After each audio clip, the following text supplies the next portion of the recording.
seconde étape de notre ligne de vente, la discussion.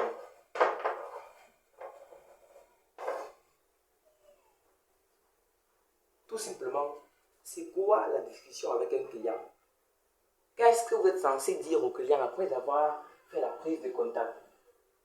Est-ce que vous devez commencer à lui dire mon thé est fait à base de ginger, d'ail, de cristaux de menthe, de baume François, ou bien que mon thé est fait à base de... Bref, est-ce que vous devez lui dire tout ça?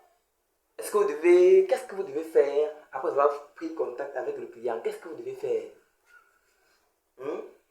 pour bien vendre?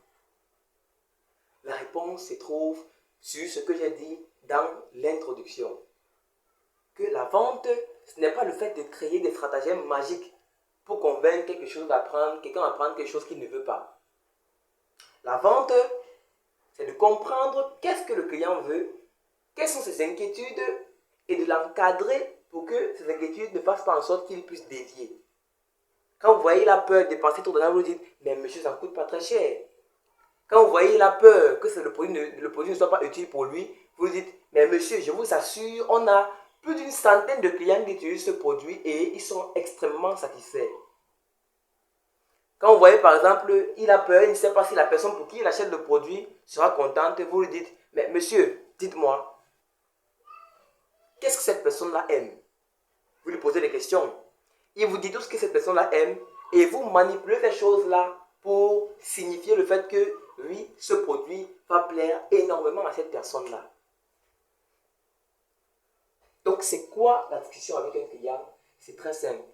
Causer avec un client en tant qu'un bon closer, c'est de prendre un maximum d'informations de ce client-là pour les retourner contre lui très rapidement et le faire passer à l'action.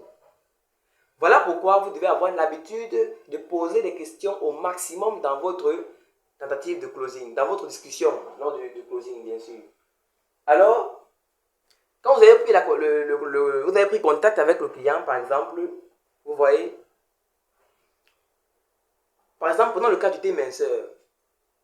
Vous pouvez commencer la discussion en demandant au client, ok, dites-moi madame, quelle est votre corpulence actuelle? Est-ce que vous avez une corpulence moyenne? Ou bien est-ce que vous avez plutôt une grosse corpulence? Ou bien est-ce que vous voyez un peu ce que je veux dire? Même si vous savez déjà que forcément elle a une grosse corpulence, vous lui demandez encore une question comme celle-là pour qu'elle puisse répondre et pour qu'elle puisse confirmer. Vous pouvez lui demander par exemple que est-ce que vous faites du sport? Qu'elle vous dise oui ou non. Si elle dit non, et en plus, demandez les choses de façon à ce qu'elle puisse continuer dans la réponse. Donc, faites du genre qu'elle ne va pas juste dire non et s'arrêter. Faites en sorte qu'elle va dire non et vous dire en fait, je n'ai pas trop le temps de faire le sport, ou bien en fait, j'ai pensé à faire le sport, mais je ne l'ai pas fait. Donc, si elle vous dit ça, par exemple, vous pouvez lui dire d'accord, je comprends parfaitement, madame. Vous savez, le sport est très bien pour la santé, mais malgré que vous n'avez pas trop le temps pour faire le sport, notre thé minceur va quand même vous être extrêmement utile. Va réussir à vous faire perdre du poids convenablement sans forcément faire le sport. Vous voyez? Et je vais prendre le cas d'un produit principal que nous vendons, les filtres à eau pour robinet. Donc c'est un filtre qui se fixe sur le robinet et puis ça filtre l'eau automatiquement sur ce robinet-là. Ce que vous pouvez par exemple demander comme question au client avant de commencer la vente, avant de commencer la discussion, c'est de savoir, ok, dites-moi monsieur s'il vous plaît, est-ce que chez vous, vous avez l'eau du forage ou de la camoita? Si vous dites l'eau du forage, si vous dites par exemple que, ok, vous savez, l'inconvénient avec l'eau du forage, c'est que cette eau est extrêmement acide. Ce qui fait qu'il y a beaucoup de microbes qui se développent à l'intérieur. Avec notre filtre, tous les microbes qu'il y a dans cette eau-là seront éliminés. L'acidité de l'eau va considérablement diminuer. Et l'eau qui va sortir de là sera vraiment une eau saine, potable, avec aucun microbe à l'intérieur. Vous voyez un peu? Vous prenez la réponse à sa question et vous vous servez de ça pour avancer un argument qui va le pousser à l'achat. Ensuite, donc, qu'est-ce qui se passe? Si vous dites que là, vous avez de la camoita, vous dites, bon, vous savez, le problème de la camoita, c'est qu'il y a beaucoup de résidus chimiques à l'intérieur. Donc, pour chaque réponse qu'il donne, parce que bien sûr, vous avez étudié le produit, vous savez à quoi sert le produit, vous savez quelles sont les caractéristiques des éléments d'utilisation du produit, donc les éléments sur lesquels on utilise le produit. Donc, vous savez qu'à chaque réponse qu'il donne, vous avez donc un rebondissement que vous pouvez faire. Voilà. Une fois que vous lui expliquez comme ça, simplement, vous l'informez, donc vous profitez pour l'informer au niveau du prix et des caractéristiques. Par exemple, prenons le cas du filtre pour robinet. Il dure 2 à 3 mois d'utilisation. Et bien sûr, comme vous voulez être optimiste devant le client, vous pouvez lui dire 3 mois d'utilisation. Donc, oui, monsieur, donc, l'inconvénient avec l'eau du forage, c'est qu'il y a extrêmement de microbes à l'intérieur. Voilà. Elle est très acide. Avec le filtre, donc, tous les microbes seront éliminés.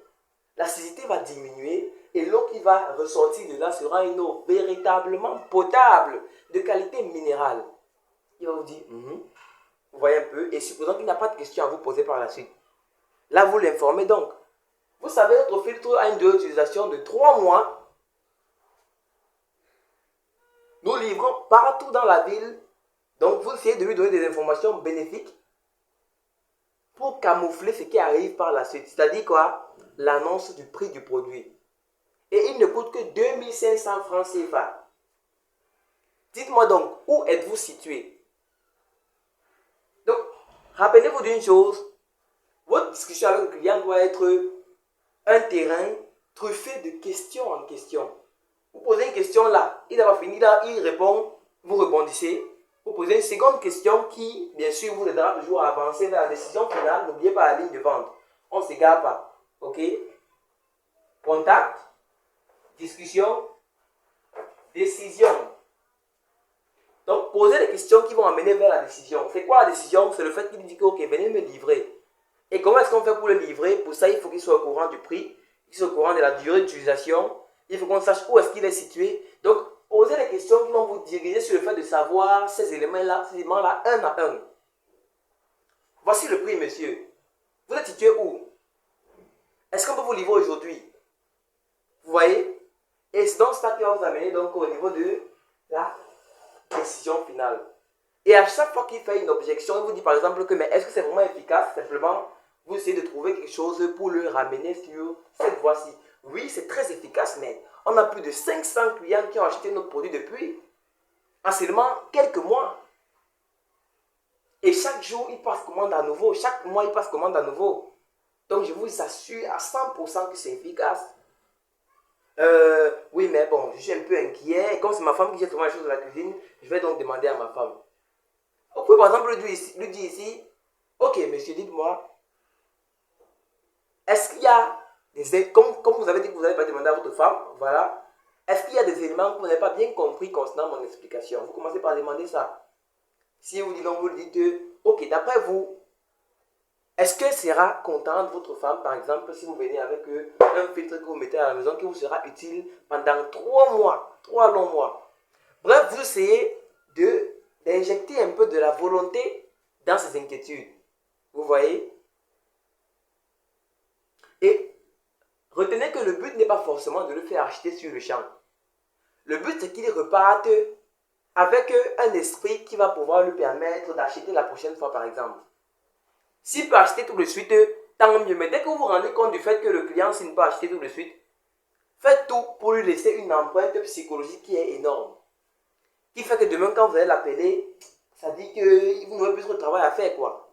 Et très rapidement, il va passer à l'acte, il va acheter le produit. Donc, c'est ce qui se passe avec la discussion. Il s'agit ici de poser des questions au prospect, de prendre toutes les réponses et de les utiliser pour rebondir, pour avancer dans votre ligne de vente, pour mener donc à l'achat de votre produit. Et ne vous inquiétez pas, la discussion, c'est la phase qui est la plus grande à maîtriser. Ou bien, pour faire corps avec la discussion avec le client, il faut beaucoup de temps, il faut beaucoup d'entraînement.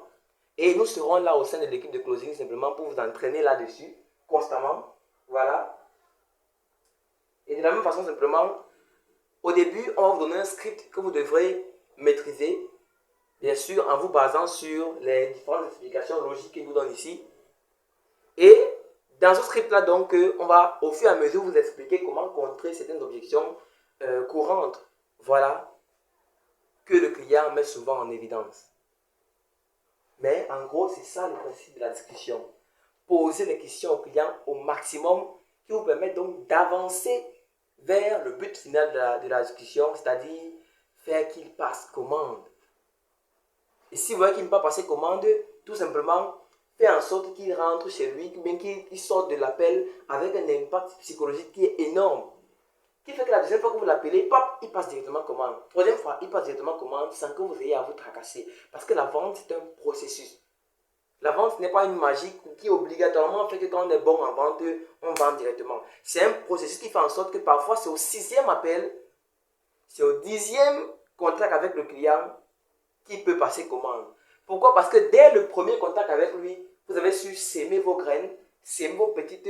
voilà. Vous voyez un peu vos petits éléments positifs dans son esprit qui au final, le dernier jour, quand il rassemble tout ça, il dit, mais qu'est-ce qu'on m'a fait depuis? Il faut que j'achète ce produit-ci. Donc, c'est tout ce qui concerne au niveau des bases du closing sur le volet de la discussion avec le client. Et là, donc, on va terminer rapidement notre formation sur un autre volet, simplement le volet final, la décision. Voilà.